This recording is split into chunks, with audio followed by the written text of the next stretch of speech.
In 1845, an expedition consisting of 2 ships set out on a journey to the frozen Canadian archipelago with the aim of finding a passage that would act as a direct route through the Canadian Arctic, connecting the Atlantic and Pacific Oceans. But shortly after the journey began, 5 crew members fell ill, and the expedition was forced to leave them on an island in Greenland. The expedition then continued with 129 people. These 129 people would never be seen again, and for more than a century, no one knew the fate of the ships. In recent decades, however, we have started to discover what happened, and what happened to them turned out to be more terrifying than anyone could have imagined. Welcome, and let me tell you today about the Lost Franklin expedition. But before we start, don't forget to subscribe. I want you to get this video to 2,000 likes before the next episode. Let's do it together. With the beginning of the 19th century and the end of the Napoleonic Wars, the door of exploration opened wide, especially with the advent of steam engines. For the first time in human history, the world map was nearing completion. By 1845, explorers had covered nearly every corner of the Earth, except for a small strip that remained undiscovered, a 1,600-mile-long coastal area in the Canadian Arctic, where many explorers had dedicated their lives to discovering the Northwest Passage. But this discovery would not come easily and would become a graveyard for many British sailors. During this period, England and the other great powers were trying to expand their influence everywhere in the world. And this expansion was, of course, through the sea.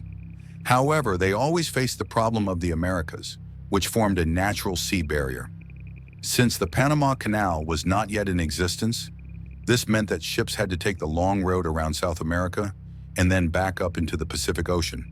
Or they had to travel from the other side of the world, and in both cases, the route was extremely long. So if we found a shortcut, the journey from England to China would be much shorter, which would mean more trade and much higher profits.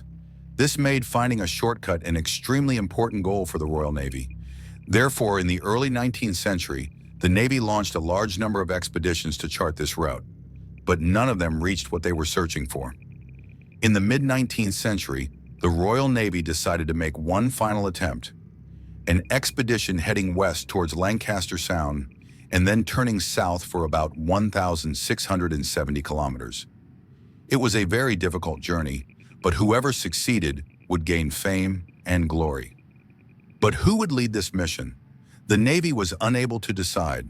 Sir John Barrow, a senior naval officer tasked with organizing the expedition, was already 82 years old and eager to end his career with a major achievement.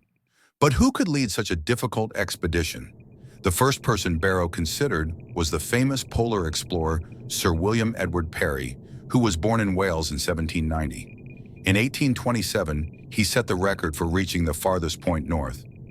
Over his naval career, he led 4 different Arctic expeditions. However, when Sir Barrow offered him the leadership of the expedition, Parry refused, saying he was tired of the Arctic. The second choice in Sir Barrow's mind was Sir James Clark Ross, born in 1800 and also a polar explorer like Parry. Over 50 years of service in the Royal Navy, he led 6 Arctic expeditions and 1 to the Antarctic.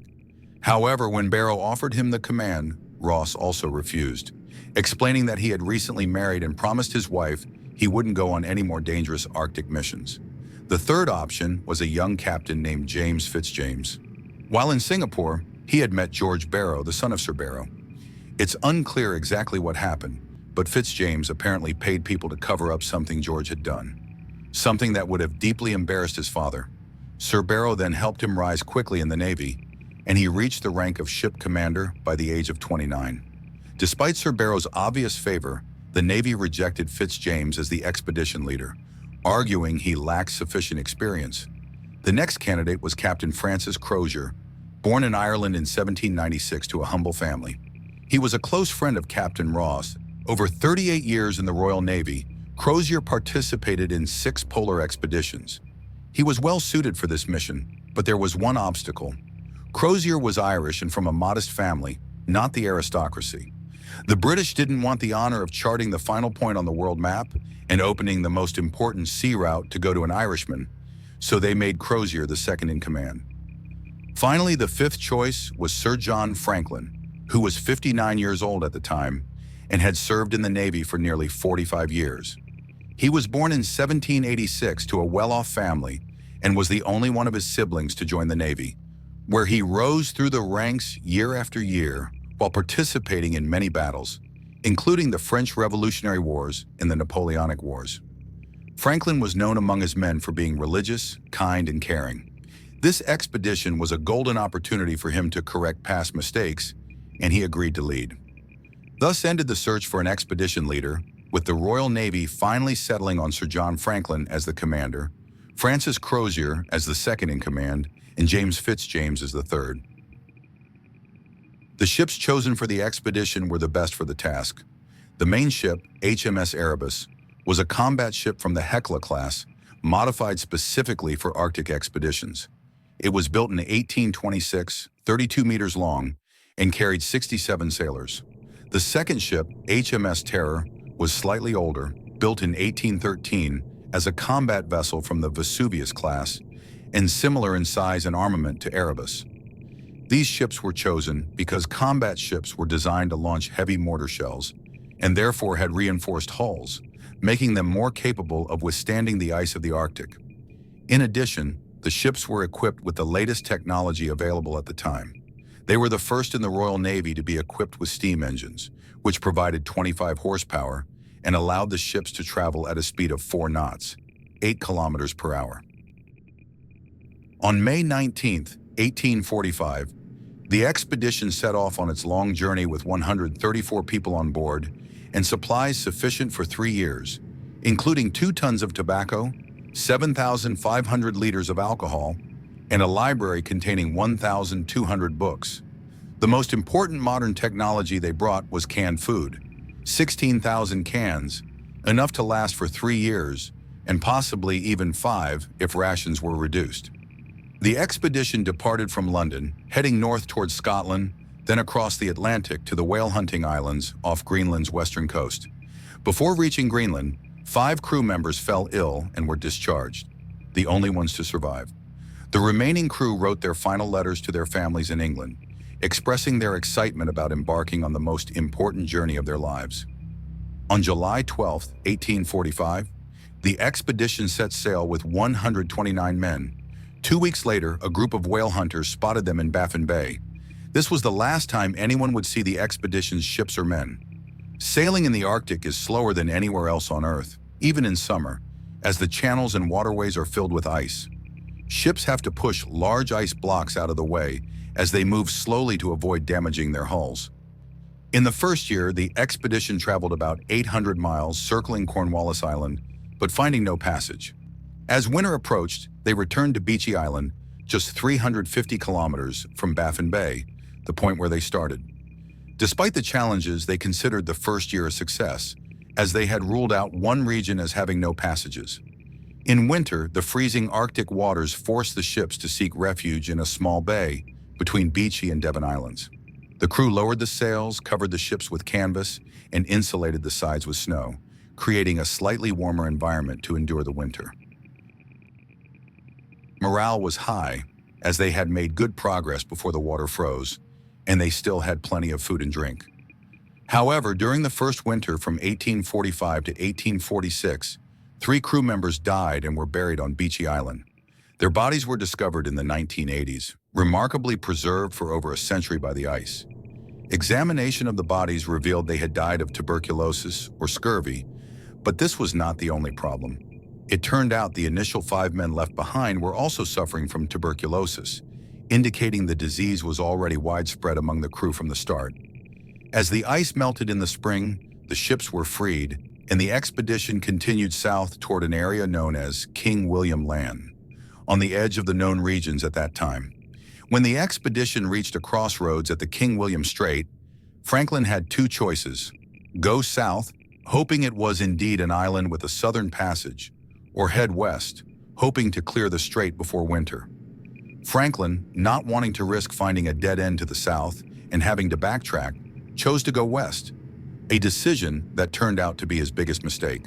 The area they entered, west of King William Island, was the most treacherous in the region, where multiple channels converged, trapping large amounts of ice. Before they could change course and escape, The ships became trapped in ice near the island's western coast, where they spent their second winter from 1846 to 1847. What they didn't know was that this winter would be the start of severe hardship. The winter of 1846 and the years following were among the coldest the Arctic had seen.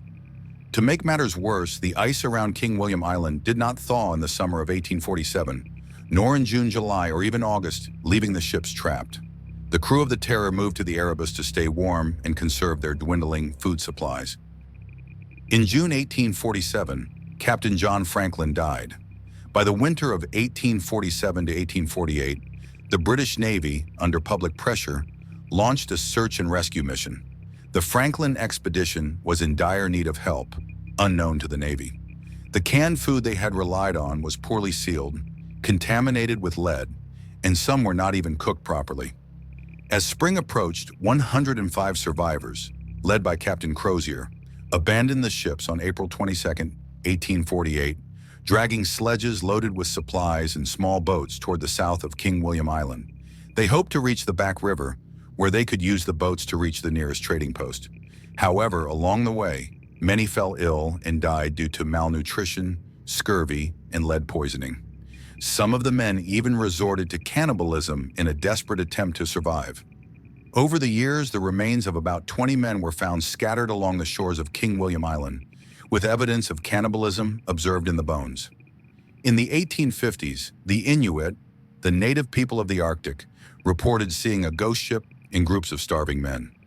Despite numerous search efforts over the decades, it wasn't until the late 20th and early 21st centuries that the wrecks of the Erebus and Terror were finally discovered, confirming the tragic fate of Franklin's lost expedition. In 2014, the wreck of HMS Erebus was discovered, but the condition of the ship was severely deteriorated. 2 years later, the wreck of HMS Terror was also found, astonishingly located in Terror Bay, a place that had been named in honor of the ship without anyone realizing it had sunk there.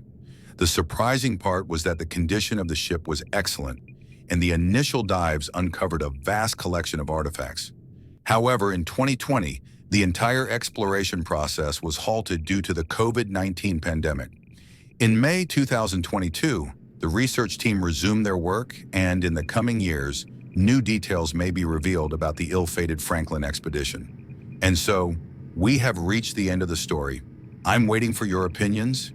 If you have a story you want us to tell, write it in the comments, and the idea with the most interaction will be put to a weekly vote, and I'll make it if it's chosen. Show your support, subscribe, like, and leave a comment, and share the video with anyone you think might enjoy it.